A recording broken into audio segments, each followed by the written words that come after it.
Hey guys, so in this video I'm going to show you how to create rules in Yahoo Mail.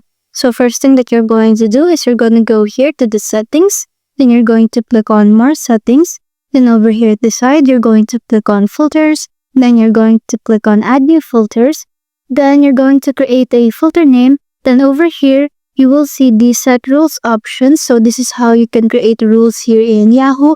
So you can create rules based on who sent the email or to whom the email was sent, or you can also create filters based on the contents of the subject or the body. So whichever you're going to choose, just click on it and you will see select a filter criterion over here. So just click on that, then you can choose contains, does not contain, begins with, or ends with. So I'm just going to click on contains. Then over here at type a filter value, you're going to enter the email address or keywords that are related to the email that you want to filter out. Then after you've created your rules, you're just going to choose a folder to move these emails to. So you can select a existing folder or you can create a folder name over here to create a new folder. And once you're done with that, just click on save.